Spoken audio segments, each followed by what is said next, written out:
Another close game at home where a review takes away points, and the story is the same. It should never get to that point. This team is not playing every possession. They are not focused, and it is costing them basketball games. We're talking about it on POSTCAST. David Locke along with Ron Boone for you on POSTCAST tonight, and I'd love to tell you a different story than what we have to tell you, but the Jazz lose again tonight. They've lost 4 of 6 at home. They lose to a team that was 4-16 coming in. They lose to a team that had not won a game trailing going to the fourth quarter all year. They lose to a game that had not won a clutch game all year. They lose to a team that hit their first 3 in clutch play all year on the Devontae Graham winner, and the Jazz have now lost more games already this season while trailing going to the fourth quarter than they were last year. And I think that's probably the biggest point, Ron. We've got to stop talking about last year. Teams do not continuously roll from one year to the next. This is a different team than it was a year ago. It might have the same names and the same players, but everyone had different off seasons. Everyone's in a different spot in a contract. Everyone's in a different spot in life. This team, as we know it, has not come together yet and is not a good basketball team. They have not come together yet, David, and they're not following a script for 48 minutes. They're not following a script for 3 quarters. I mean, they're following a script for 1 quarter, and then it seems to go to another script. Now, teams are playing the Jazz different, that's for sure. Adjustments need to be made, that's for sure. And the Jazz are just not getting it done right now. You talked about this at the beginning of the ball game, how the Jazz got a target on their back now. Teams are playing them a lot different.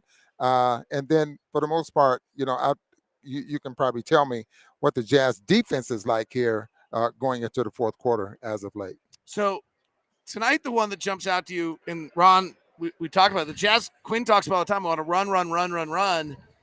And the Jazz open the game before the first time out, they have 4 transition opportunities. I don't have the final number, but I don't think they had more than 4 more the rest of the game.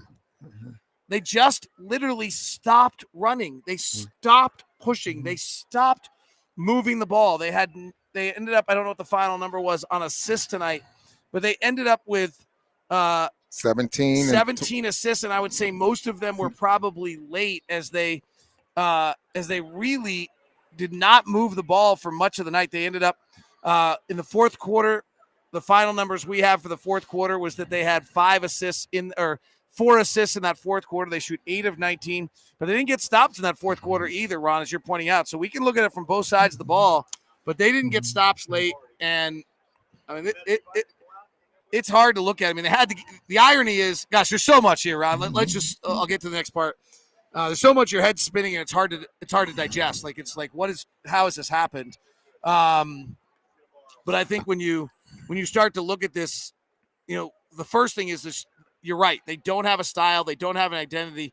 They have what they're supposed to do and what they've been told to do, but they're not doing it. Yeah, that's exactly right, David. Until maybe you get a chance to look at the ball game a little closer, because we're watching a basketball game that's very fast paced right now, which you probably for the most part don't see at all, but we do see enough of this game to know that the style, the pace, the execution for the most part is definitely not there. Now we're looking at the offensive side of the ball.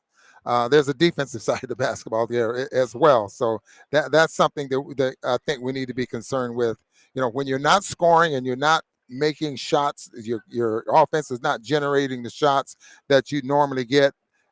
You got to make it tough on the defense for the other team there as well defensively, and I'm not so sure we're doing that. The numbers on tonight would say was a very good defensive night by both teams, frankly. The offensive ratings tonight are going to be about 1 point per possession, so they were both superb defense, and the Jazz made what's really incredible about, to some extent tonight, and maybe this is the problem, is in the final 4 minutes before the review was called, and there was Donovan hit a 3 that would have won the game for the Jazz, would have cinched it. They would have been up 6. And the review came in, and the review was that the foul happened before Donovan's 3, so that then Rudy Gobert goes to the free throw line, only makes 1 of 2. They go up 4. They get an easy layup, or they get the Jazz foul, an attack. They make both free throws, 2-point game. Donovan comes down, takes a layup, misses. They run out of it, and Graham hits a 3 to win it. So they really had won this game before the review for the second time in as many home games. The other part is, if you actually go back to that 4 minutes, they were incredible. Royce O'Neal and Rudy Gobert made amazing plays. Donovan made 2 incredible plays. But they've got to stop just being incredible when the their life's on the line with 4 minutes left. That's really what jumps out, is that there's just not that focus for the first 44 minutes on this team right now. Yeah, and I thought the crowd is what really started to get the Jazz going there, say in the last 3 minutes of the basketball game. And we can relive this, and we've seen it. We know what happened and what didn't happen. But bottom line is the Jazz need to get better. They need to get better. There's no way that they are a team right now where they've lost now, how many games at home? This is the 4th game they've lost at home. This is not Utah Jazz basketball. I mean, I'm just not talking about this year, last year. Traditionally, this is not Utah Jazz basketball to lose this many games, especially, what did you say, 4 of the last 6? 4 of the last 6 at home. Yeah, that's not good. None of them, Indiana, Miami, Memphis, only one of them against above 500 team. Yeah. And we had not lost, the Jazz had not lost against a Western Conference team until Memphis, right? That was the first one. The other thing is just losing, we didn't lose fourth quarter leads last year. Yeah. We're now lost 3 games this year, where we led last year. We were 45-2 when leading going into the fourth quarter. We've now lost 3 of those games this year. Yeah. Well, we'll see what happens tomorrow night. I expect the Jazz to win by 10 to 15 tomorrow night. Yeah, I mean, if they don't blow them out tomorrow night, actually, that's kind of the stand. You better come out with a little level tonight. People want to trade for Ben Simmons. Cost you about 3 first-round draft picks of the future, so I think you'd have to really consider that one. You'd have 2 non-shooters on the floor, so it seems like a really weird deal. But, I get it. Yeah, I mean, a lot of comments about championship team would win this by 10. Like, this is not a championship team right now.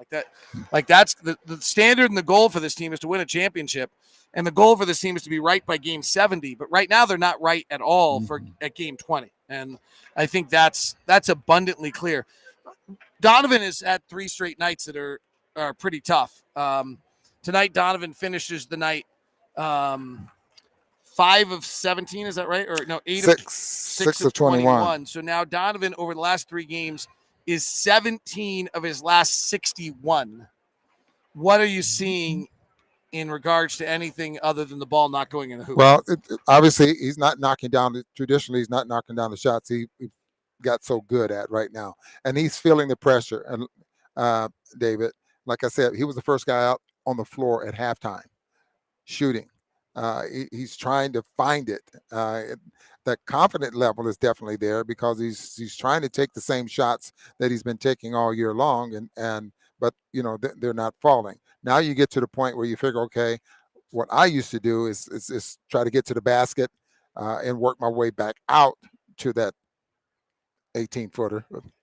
No, it wasn't a 3-point shooter, but that type of thing, and he'll find it. I just hope that he doesn't get so discouraged that he struggles, and when he's struggling, it really hurts the team. Interesting one is coming into this stretch. He was the number 1 pick and roll player in the entire NBA. We're actually number 2 behind Seth Curry, and then if you stretch out, number 3 behind Kevin Durant. He's actually sitting down in the crowd right now talking to some fans, not in the. I don't know if that's his sister down there. Yeah, I'm sure that's talking. But let me say this as well. Now we got a couple of offensive fouls, setting picks, and sometimes you blame this on the picker, sometimes you blame this on the offensive player, meaning the guy with the basketball. You're always taught to set your man up, to run your guy, the defender, off of a pick to the point where that picker does not have to move on the screen. And we've had some of those calls. It's probably hurt. So if Jazz go back to some of the basics and just start setting your man up, take a little pressure off Rudy and Whiteside and guys like that set a lot of picks for you, that really helps. One other thing I'd point out on this is they're calling the game differently this year. Right. Mm-hmm. I have a hard time trying to figure out if in some ways that's hurting the Jazz. I think that's a legitimate question. They're calling the game differently. All 30 teams are down from 3-point shooting. The game is being called differently than it was before. They're the number 1 offense in the league coming in tonight. They may not be after tonight. They really had a bad offensive night tonight. They had a good defensive night, but a bad offensive night. So I don't know, but it's hard to say, well, maybe there's something about the rule changes that are causing the Jazz problems because their offense is number 1 in the league. There is something about the rule changes that is making it so that they are incessantly complaining on every trip down, all of them. Yeah. And honestly, that's got to stop because we're a quarter of the way into the season and they've called it the exact same way for 25% of the year. So at some point, you've got to understand that that's the way it's being called. Yeah, I totally agree with you, Dave. I totally agree with you. But it's awfully hard when you, for years, you've been getting this call. And now you have to change because you're not getting that call and accept it, especially if it keeps you from scoring or especially if it keeps you from cutting to the basket or something like that. I totally agree with what the league is doing. And you and I have discussed this from the beginning of the year that there are going to be a lot of disappointed players in the league because of the repetitively they've been getting whatever they want. I mean, and they've been creating a lot of that stuff. But yeah, I totally agree with you. You got to bite the bullet. Don't hurt your team by getting technical fouls and just get back on defense and not give up layups. All right. Tough days right now for the Jazz. Hopefully they'll bound out of it. We're back at it tomorrow. That's the beauty of the NBA. Have a great one. Thanks for listening to POSTCAST.